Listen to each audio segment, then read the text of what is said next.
Make it? So we're gonna spend a few minutes talking about the project that you're required to complete for this Accounting 201 session or class. And it's associated with the topics in chapter 7, internal controls. And it's about embezzlement. So basically, we're going to ask you to do some research about a case, and there's literally hundreds of cases involving embezzlement by employees against their company. So that's basically what it is about. So I will walk through with you now basically what is required, and then I will show you a few examples of cases that were done by students in my previous classes. All right, so first, this is basically, I'm gonna just kind of walk you through the instructions here. I will post this on Lalima.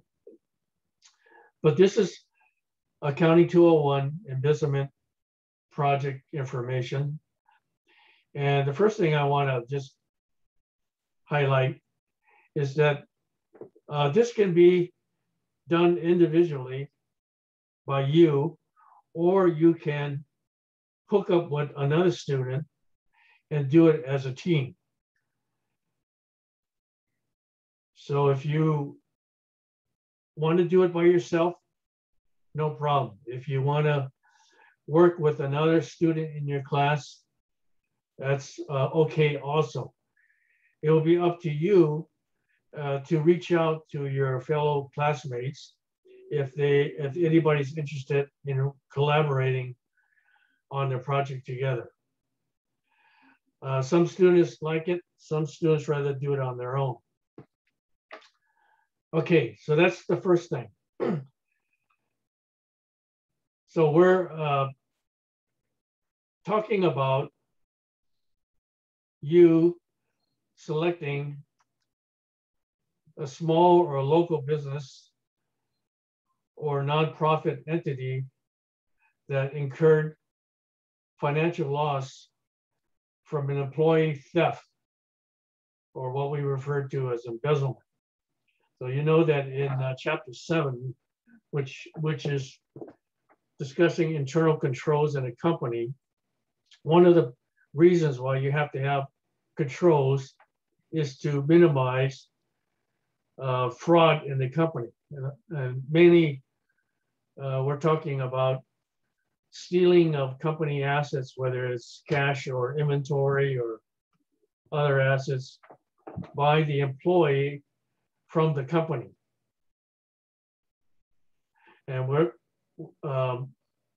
you are asked to do is to do some research and to locate a case where an employee was caught stealing from the company the employee worked for, and obviously resulting in arrest, indictment, or conviction of the employee within the last 10 years.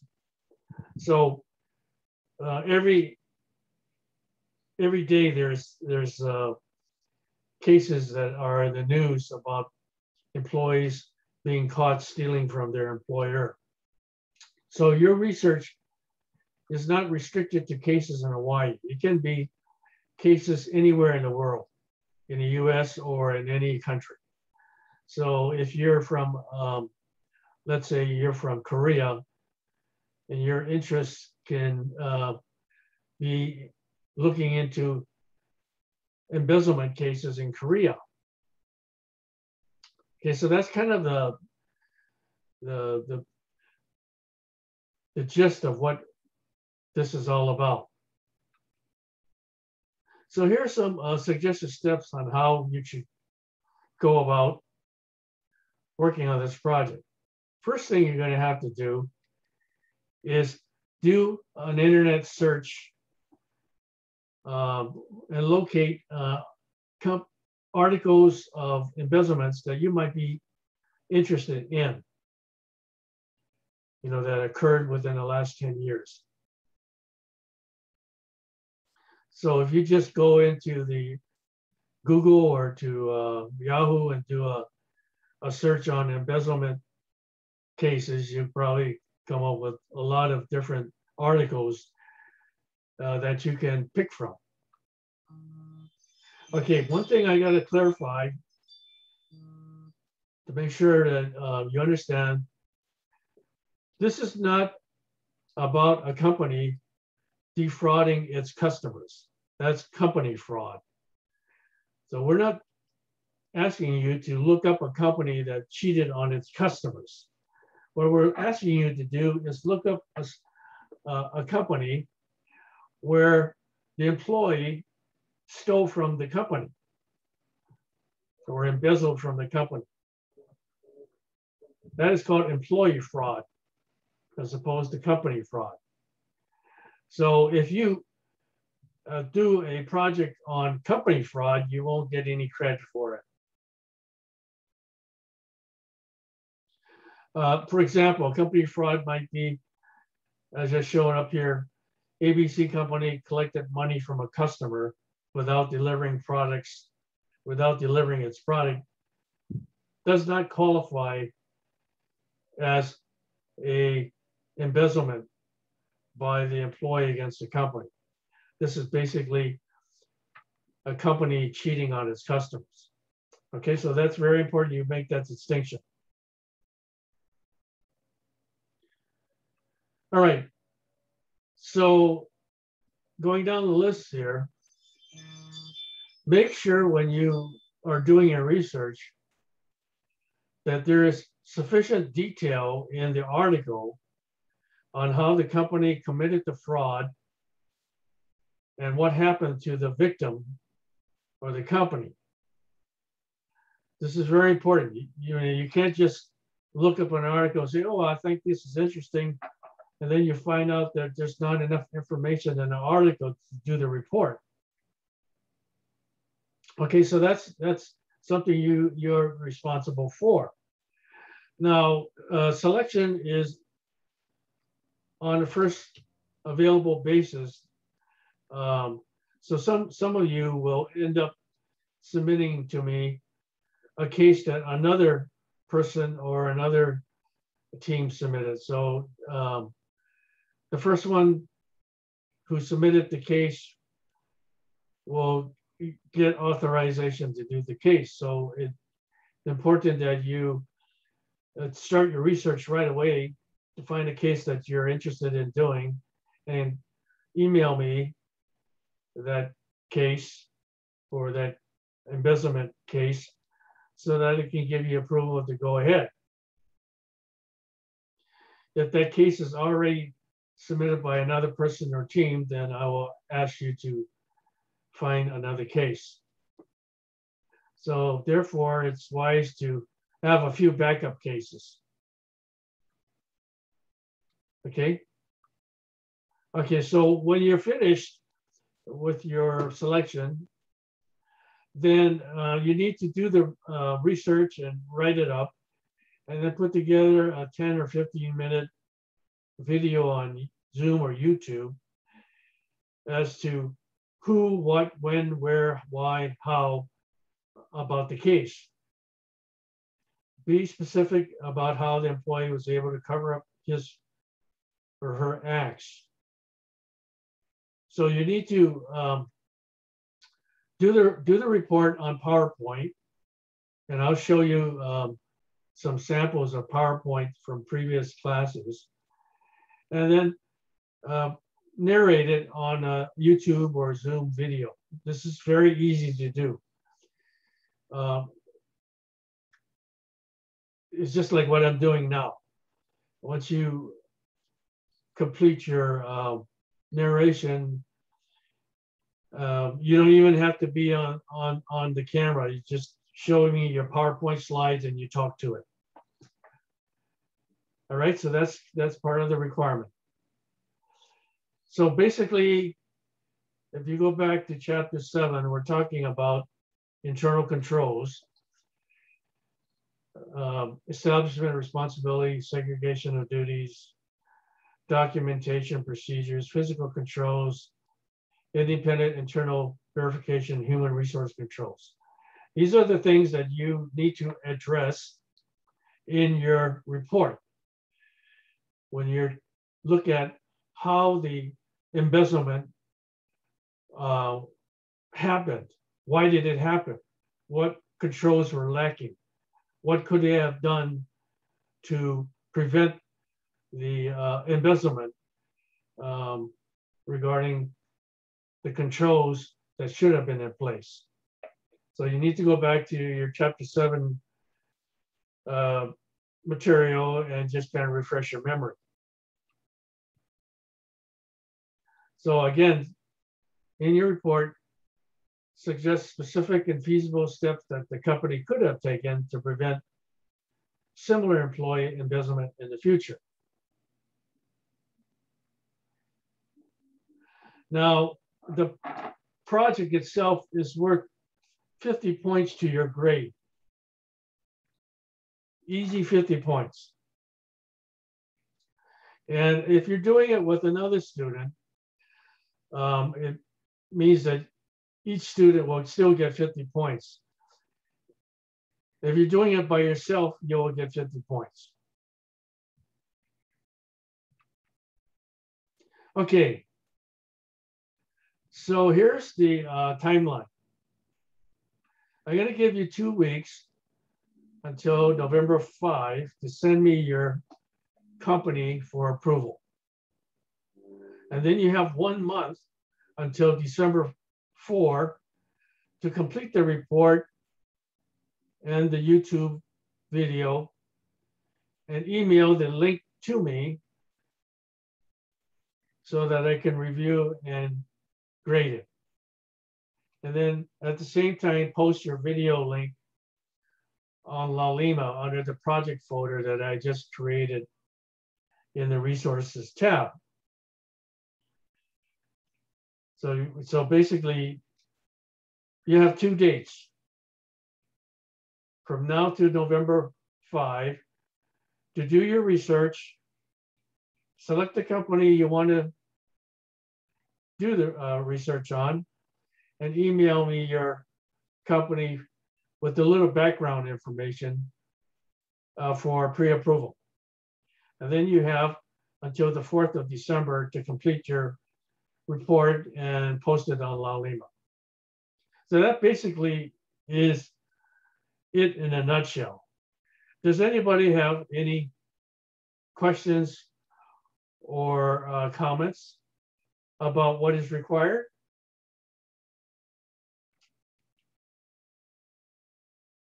So it has to be a case that resulted in a conviction or acquittal, like the legally reported case?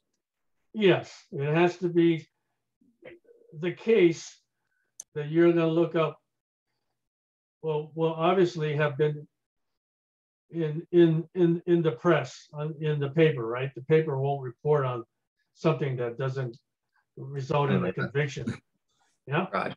Yeah. Okay. So yeah, most of the embezzlement cases that you will see on the web will generally have resulted in a conviction. You know, in Hawaii, we have a lot of cases involving convictions. In fact, in the lecture, I think I did mention about the one individual who was convicted for stealing from his company. Was Sandwich IO Telephone Company, and he's I think he's still in jail.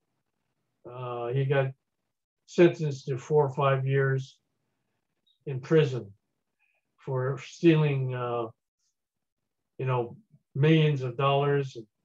using some of the company's assets to send his children to college, putting his wife on the payroll and she didn't do anything, that kind of stuff.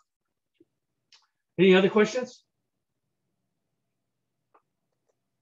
Okay, now I will show you an example of some other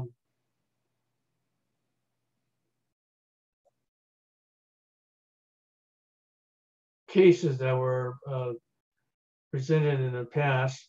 So this is not a very difficult or time-consuming project. It should take you maybe 10, 12 hours total time from selection to research to completing a project. So here's a case involving a Korean company. So generally you would have, you know, an opening slide, a little bit about the company, Korean Esports Association, with some pictures, and then, you know, the scandal, who's involved, you know, a little background on that. What was the situation? In this case, there's a few individuals like the chairman, you know, embezzling money for himself. And he had a few aides that did the same thing. What was the reason behind the embezzlement? In this case, they said personal satisfaction, double gain. You know, if you put pictures in it, it makes it kind of more interesting, right? What internal control principles were violated? In this case, the establishment responsibility, segregation of duties, independent internal verification, human resource controls. And then a little bit of a write-up about how each of the control principles were violated, like establishment responsibility. So the individual had control over funds and authorization of its usage and, you know, that kind of stuff, right? Gave access to another employee through the company credit card. So you can get the idea here of just reading that. This one, in this case, segregation of duties. I won't go into detail. I'll post this on La Lima so you can go through it on your own. But is segregation of duties, independent internal verification.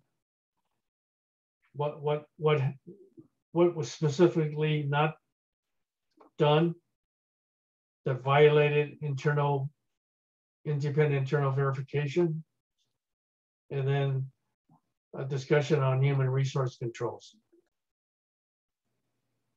And then a slide on prevention and changes, recommended specific changes in the company's policies, procedures, documentation that would have prevented the embezzlement from occurring. And then your references or citations. Because that's an example of a embezzlement in a foreign country. And then we have another one I wanted to share with you. See if I can find it.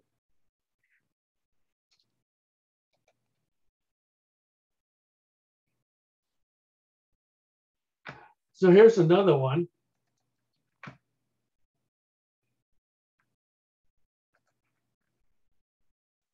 Involving a Hawaii case. So this is the American Red Cross. So there was an accounting clerk who embezzled funds from the nonprofit organization. So it goes into the who, And here's basically when, where, what happened. This lady embezzled $53,000 from the American Red Cross chapter. She was the accounting clerk. How did it happen? You know, a little bit narrative of what she did. Why did it happen? Why did she do it? Financial pressure, blah, blah, blah, you know. And what control principles were violated?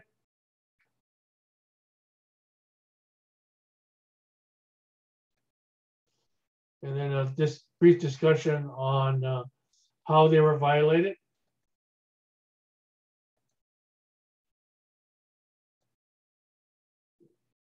Possible security preventions. Don't allow a person that keeps the books to write the checks. That makes sense. Have books periodically reviewed and audited by a third party. So you get the idea, right? And then citations. All right, so that's kind of